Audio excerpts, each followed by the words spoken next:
നമസ്കാരം. റാഫ് ഫുട്ബോളിലേക്ക് അവർക്കും സ്വാഗതം. ഫിഫ വേൾഡ് കപ്പിലെ റഫറിങ്ങുമായി ബന്ധപ്പെട്ട വിവാദം കത്തുകയാണ്. ഇത് അർജന്റീന വേഴ്സസ് ഈജിപ്ത് മത്സരത്തിലെ റഫറി ഫ്രാങ്കോയിസ് ലെറ്റക്സിയറുടെ പല തീരുമാനങ്ങൾക്കെതിരെയും വലിയ രൂപത്തിൽ വിമർശനങ്ങളും വിവാദങ്ങളും അദ്ദേഹത്തെ അനുകൂലിച്ചും ഒക്കെ വാദങ്ങൾ കത്തിക്കൊണ്ടിരിക്കുമ്പോഴാണ് ഇപ്പോൾ ഫ്രാൻസ് വേഴ്സസ് മൊറോക്കോ മത്സരത്തിലെ ആദ്യ ഗോളിനെ കുറിച്ച് വിവാദം വരുന്നത്. ആ ഗോൾ വരുന്നതിന് മുമ്പ് റാബിയോട്ടിൻ്റെ കയ്യിൽ ബോൾ കൊണ്ടിരുന്നു. അത് ഹാൻഡ് ബോൾ ആയിരുന്നു. അതുകൊണ്ട് തന്നെ തൻ്റെ താരങ്ങൾ പലരും കളി നിർത്തിയിരുന്നു എന്നാണ് ഇപ്പോൾ കോച്ച് മഹ്മൂദ് ഒഹാബി പറയുന്നത്. അദ്ദേഹത്തിൻ്റെ വാക്കുകളിലേക്കൊന്ന് പോകാം. ചില പ്ലെയേഴ്സ്, മൊറോക്കോയുടെ ചില പ്ലെയേഴ്സ് കളി നിർത്തി കഴിഞ്ഞിരുന്നു. കാരണം അവിടെ ഹാൻഡ് ബോൾ സംഭവിച്ചിരുന്നു. റഫറി അത് വിളിക്കുമെന്ന് പ്രതീക്ഷിച്ച് അവർ കളി നിർത്തി കഴിഞ്ഞിരുന്നു. കാരണം ഡെഫിനറ്റ്ലി ഒരു ഹാൻഡ് ബോൾ ഉണ്ടായിരുന്നു.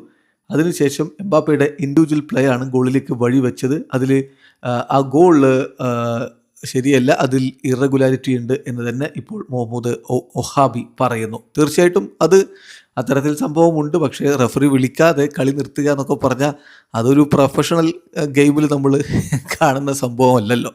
ഏതായാലും ഇപ്പോൾ ഇതുമായി ബന്ധപ്പെട്ട് റഫറിങ് എക്സ്പേർട്ട് പി.സി. ഒലിവേര പറയുന്നത് ആ ഗോളിന് പ്രശ്നമില്ല, മൊറോക്കോക്കെതിരെയുള്ള ഫ്രാൻസിൻ്റെ ഗോൾ ലീഗലാണ്. കാരണം അവിടെ ശരിയാണ്, റാബിയോട്ടിൻ്റെ കയ്യിൽ ബോൾ കൊണ്ടിട്ടുണ്ട്, അത് നേരത്തെ സംഭവിച്ചു. അതിനുശേഷം ഈ കളിയുടെ അടുത്ത ഫേസിലാണ് ഗോൾ വരുന്നത്. അതായത് ഇൻ അതർ വേർഡ്സ്, ഗോളിൻ്റെ അടുത്ത സീക്വൻസിലാണ്, അതായത് പുതിയൊരു പ്ലേയിലാണ് ഈ ഒരു ഗോൾ വരുന്നത്, പുതിയ സീക്വൻസിലാണ് ഇത് വരുന്നത്. അപ്പോൾ അതുകൊണ്ട് ആ ഗോള് സ്റ്റാൻഡ് ചെയ്യും എന്നാണ് അദ്ദേഹത്തിൻ്റെ ഒരു നിരീക്ഷണം. ഏതായാലും ഇതിൽ സ്വാഭാവികമായിട്ടും വ്യത്യസ്തമായിട്ട് നിരീക്ഷണങ്ങൾ ഉണ്ടാവും.